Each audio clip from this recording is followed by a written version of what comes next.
오늘은 18강의 기독교 바로잡기 두 번째 시간으로서 성서의 완성 과정을 살펴보면서 그 과정에서 어떤 것이 잘못 전해져 내려왔는지, 어떤 것이 바로잡을 필요가 있는지를 유란시아서에 의해서 한번 살펴보겠습니다. 먼저 구약성서부터 시작하겠습니다. 구약성서는 주로 히브리인들이 바벨론의 포로로 잡혀갔을 때 그때 기록이 되기 시작했는데, 실제로 이 히브리인들은 출애굽 당시, 그 출애굽이 1280년경, 주전 1280년경에 이루어졌는데 그때도 사용하던 문자가 없었습니다. 그리고 900년까지, 주전 900년까지 문자를 가지고 있지 못했었는데, 그때까지 모든 이야기들이 따라서 전승에 의존했습니다. 그리고 바벨론의 포로로 잡혀갔을 때는 기원전 586년에서 516년까지인데, 이때 히브리 사제들이 성경을 만들면서 메소포타미아의 창조소라를 바탕으로 해서 창세기를 완성했습니다. 그들은 자신들의 그 유배 생활을 견디면서 그 고통을 덜기 위해서, 그리고 자기 민족의 자존심을 지키기 위해서, 그 자기 민족의 위대함을 드러내기 위해서 많은 이야기를 만들어냈습니다. 모세의 출애굽 이후 거의 700년 이상이 지난 뒤에 이때 모세오경이 기록됐는데, 모세는 그 초기 가르침에서 아담 이전의 이야기는 거의 하지 않으려고 생각을 했습니다. 그래서 아담으로부터 이야기가 시작되는데, 창세기 1장에 아담 이야기가 시작되죠. 그래서 그 모세가 이 히브리인들이 최고의 스승이었기 때문에 아담의 인류의 시조가 되었습니다. 그리고 야훼가 창조주고 아담이 만들어졌을 때 세상이 만들어져야 되기 때문에 그 이전에 6일 동안 세상이 만들어졌습니다. 창세기는 이렇게 모세가 죽은 지 거의 800년 이상 지난 후에 기록이 되었고, 이것은 실제로 모세가 쓴 것이 아니고 뒤에 후세 히브리 사제들이 쓴 것인데, 모세가 직접 쓴 것으로 그렇게 위조가 되었다고 할 수 있죠. 창세기가 쓰여질 당시에도 실제로 아담 이외에 많은 다른 문명과 민족들이 있었는데, 이 히브리 사제들이 성경을 쓰면서 이런 모든 기억들을 지웠는데, 그런 기록들을 지우는 것을 잊어버리고 실수로 까먹고 잊어버려서 나온 것이 바로 카인이 아벨을 죽이고 에덴 동산을 떠나서 노세 땅으로 가서 거기서 아내를 취해서 살게 됐다는 얘기가 나오는데, 그때 놋 민족이라는 그런 민족이 이미 존재해서 에덴 동산 밖에서 많은 수를 이루고 살았다는 것을 반증하고 있습니다. 그래서 이것은 실수로 사제들이 삭제하지 못한 그런 얘기가 되겠습니다. 구약의 문서들은 실제로 히브리인들이 그때 기록을 할 때 이것이 무슨 신성한 계시라고 그렇게 생각하지 않았으며, 이 사람들은 후세 사람들이 이것을 그냥 신화 정도로 여길 것으로 그렇게 생각했습니다. 이 모세의 저작으로 유조가 된 이 문서들은 나중에 에집트 왕 프톨레미우스의 주목을 받았고, 그가 70명의 학자들로 하여금 자신의 알렉산드리아 도서관에 비치하기 위해서 히브리어로부터 그리스어로 번역이 되어서 70인역의 그리스 구약 성경이 나오게 되는 것입니다. 히브리인들의 경험 기록을 이들은 세속적인 역사와 성스러운 역사의 기록으로 나누어서 이렇게 갈라놓는 습관이 있었는데, 이런 습관이 후대 사람들에게 많은 그런 혼란을 일으켰습니다. 왜냐하면 이때 히브리인들은 자기들의 그 역사를 전부 다 성스러운 어떤 신의 그 선택을 받은 민족의 역사로 생각을 했기 때문에 세속적인 역사가 존재하지 않았고, 하지만 실제로는 세속적인 역사의 기록들이 많이 있었는데 그 기록과 자신들이 쓴 신의 어떤 선택을 받은 민족의 성스러운 그 역사의 기록과 서로 모순되는 그런 상황이 많이 발생을 했던 것입니다. 이들은 그때까지 그때까지 남아있던 세속적인 모든 역사들, 예를 들어서 이스라엘 왕들의 무슨 행적과 유다 왕들의 어떤 업적 같은 이런 책들을 다 찾아내서 다 파괴해버렸습니다.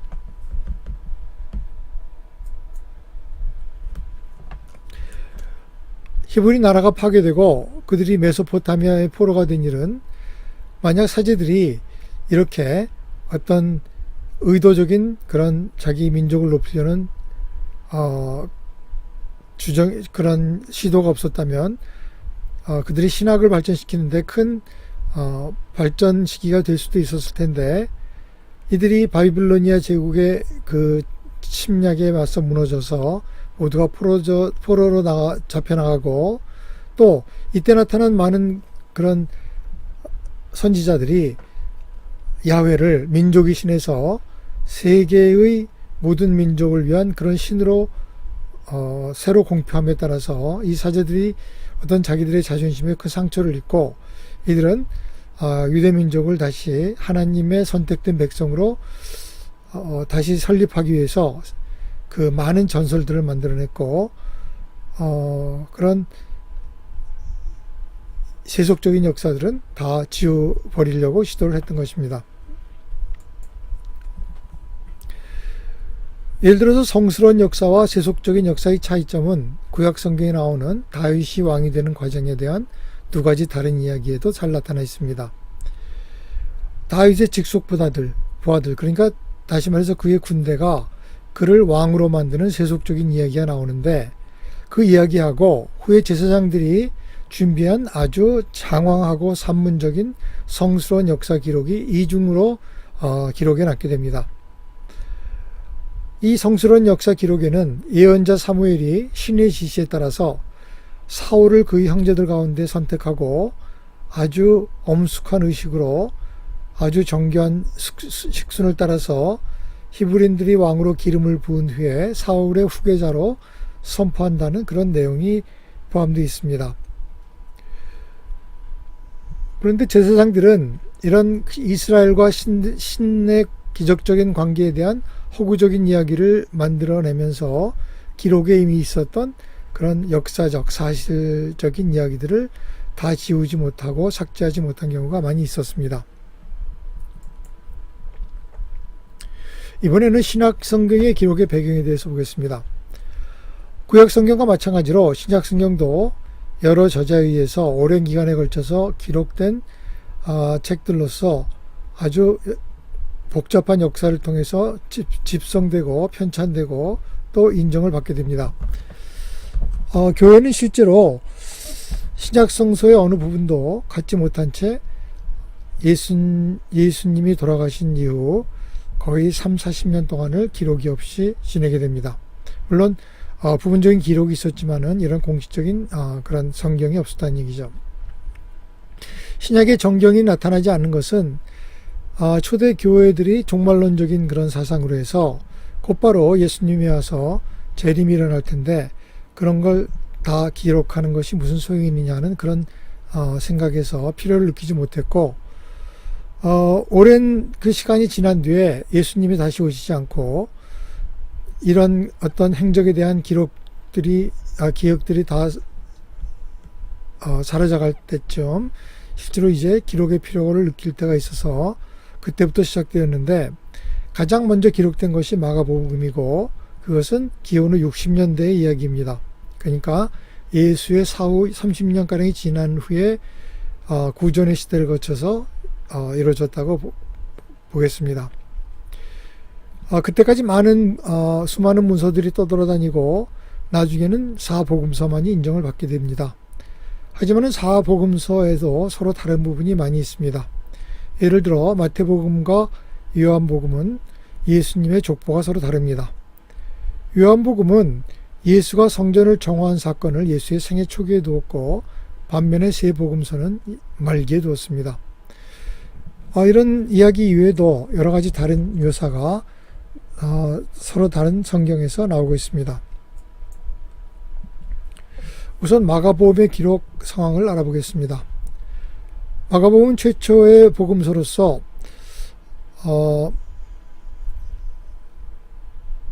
아주 다른 복음서에 비해서 가장 짧고 단순하게 그렇게 기록이 되어 있었습니다. 마가는 주를 한 사람의 섬기는 자, 사람들과 함께 거했던 그런 한 사람으로 소개했습니다. 마가는 십자가 사건 당시 한 소년이었고 많은 사건들을 직접 목격했습니다. 마가의 복음서는 예수가 실제로 어떤 기록도 남기기를 완고하게 거절했기 때문에 굉장히 쓰기를 주저했지만은 로마의 기독교인들이 어떤 기록이 필요하다고 느껴서 간절히 부탁해서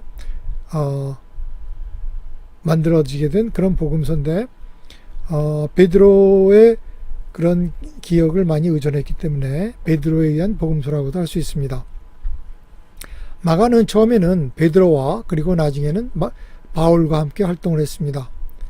마가는 베드로가 기원 후 67년에 십자가에 달리기 전까지 베드로와 함께 일했고 베드로의 부탁에 의해서 그리고 로마에 있는 교도들의 간곡한 청에 의해서 이것을 기록했습니다. 베드로가 기원 후 67년에 죽기 전까지 여러 가지 간단한 기록들을 많이 준비했었는데 그런 베드로의 기록들을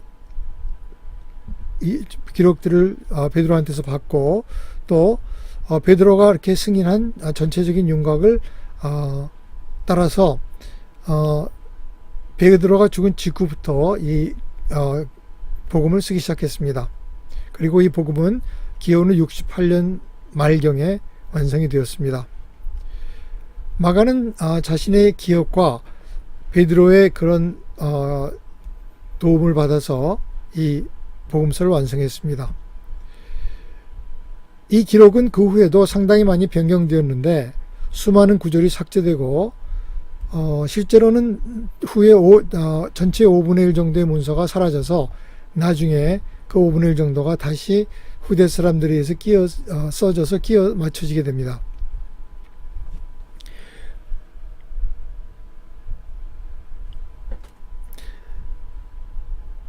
이 마가복음서는 다른 복음서들의 어떤 기초 역할을 하게 됩니다.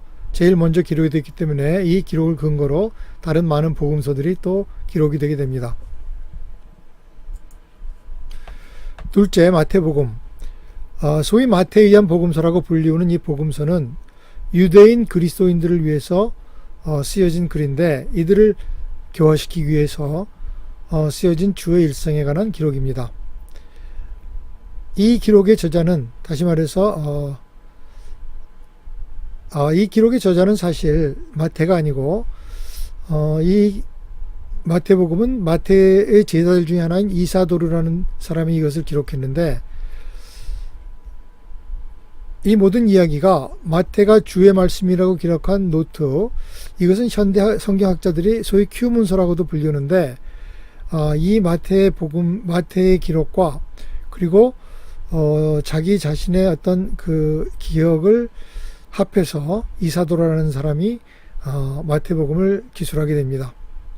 그래서 이 기록의 저자는 예수의 일생 속에서 예수가 행한 대부분의 사건이 예언자에 의해서 선포된 말씀이 성취될 것이라는 그 말을 증명하기 위해서 쓰는 그런 그 노력을 보여줬고, 마태복음에서는 예수를 다윗의 자손으로 묘사하고 있고 그가 율법과 선지자들을 크게 신뢰하고 있는 것처럼 그렇게 서술했습니다. 이 복음서는 말씀드렸듯이 유대인 기독교인들에게 호소하기 위해서 쓰여졌기 때문에 예수가 어떻게 고대의 예언 성취를 이루었고 그가 어떤 다윈의 자연의 자손이며 실제로 그는 다윗 자손이 아니었고 자신의 7대 조상 중에 다윗의 집안으로 입양된 그런 그 선조가 있어서 다윗의 자손이라고 불리게 되었습니다. 이사도르는 마태의 노트를 가지고 그 기원후 70년에 로마가 예루살렘을 전부 다 파괴시킬 때 그때 그 노트를 가지고 도시를 빠져나왔습니다. 그리고 요르단강의 동쪽 연안에 있는 펠라라는 곳으로 갔고 거기서부터 AD 71년에 마태복음을 쓰기 시작했습니다.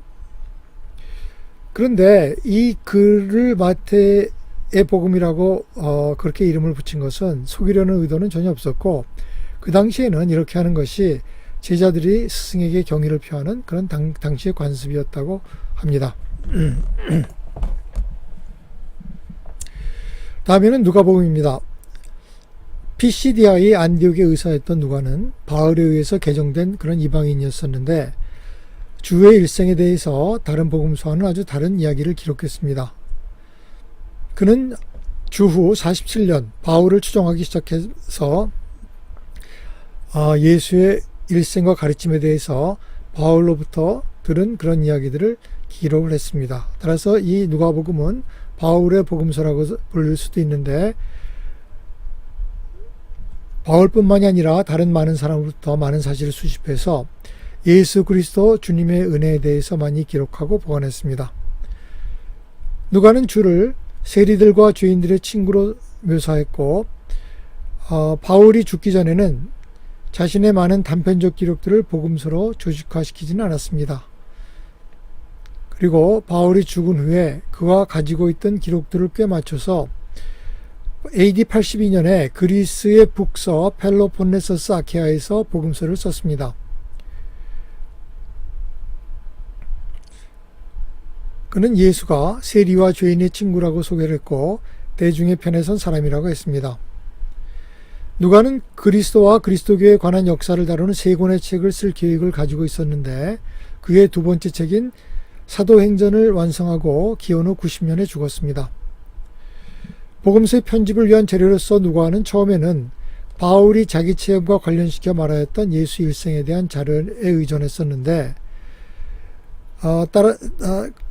그 후에는 누가는 다른 여러 에피소드 목표가 많은 사람들의 대화를 했고 그 대화를 통하여 얻게 된 정보를 가지고 기록을 했을 뿐만 아니라 5분의 4에 해당하는 그런 마가의 사본을 또 가지고 있었기 때문에 그것을 기초로 해서 글을 썼습니다.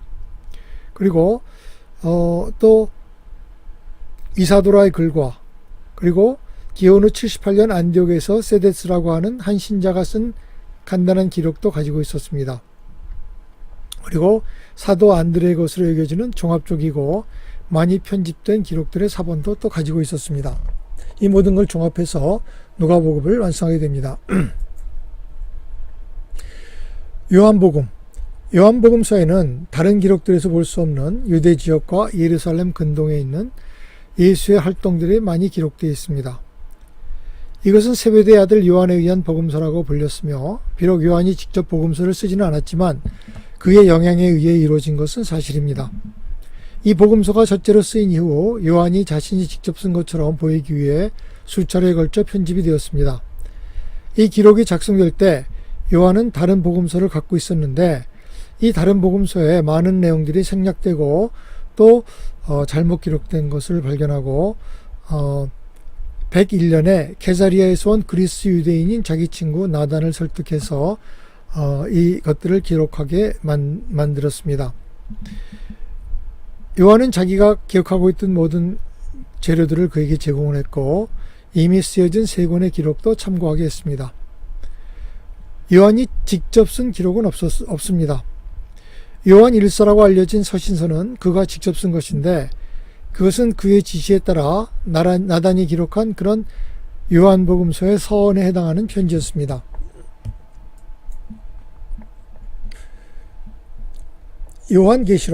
요한계시록은 판모섬에 요한이 유배되었을 때 요한이 직접 계시록을 썼는데 지금 우리가 갖고 있는 계시록은 많이 단축되어지고 왜곡되어진 형태의 것입니다.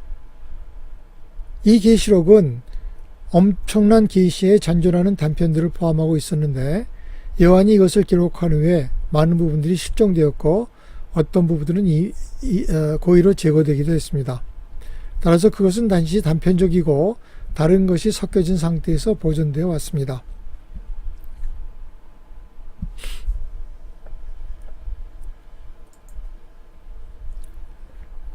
이 저자들 모두 예수의 모습을 보았던 그대로 기억나는 대로 혹은 그에 대해 배운 대로 정직하게 기록하였으며 오래전에 있었던 이 사건들은 나중에 지지를 받게 된 바울의 그리스도교 신학에 의해서 영향을 받아서 실제로 그 기록에 영향이 기록되게 됩니다. 이러한 기록들은 불완전하긴 것이긴 하지만 거의 2000년 동안 유라시아의 역사의 방향을 바꾸기에는 충분한 것이었습니다. 마가와 마태 그리고 누가복음은 예수가 자신의 신성한 뜻을 확인하고 그 뜻을 행하려고 장엄한 투쟁에 임하고 있었을 때의 인간 예수의 모습을 간직하고 있습니다. 요한복음은 예수가 신성한 충만한 의식을 가지고 지상을 거닐었던 그런 승리한 예수의 모습을 보여주고 있습니다. 주의 일생을 공부한 사람들이 저지른 큰 오류는 어떤 사람들은 그를 전반적으로 인간으로 생각하였고 어떤 사람들은 또 그를 오로지 신성으로만 생각하였습니다. 그는 그의 모든 체험을 통하여 진실로 인간인 동시에 신이었으며 지금도 여전히 그러합니다. 신약 성경이 기록되던 당시에 저자들은 부활한 예수의 신성을 가장 깊이 믿었을 뿐만 아니라 그들은 하늘 왕국을 더할 나위 없이 이루기 위하여 그의 즉각적인 땅으로의 재림을 헌신적으로 그리고 진심으로 믿었습니다. 주가 이렇게 신속하게 재림할 것이라는 것에 대한 강한 신앙은 주의 순전한 인간 체험들과 속성들을 보여주는 그러한 자료들을 기록해서 생략해버리려는 그런 추세에 큰 영향을 끼쳤습니다. 전체 그리스도교 운동은 나사렛 예수의 인간 모습으로부터 부활한 그리스도, 영광되고 곧 재림하는 주 예수 그리스도의 찬미로 바로 향하게 되었습니다.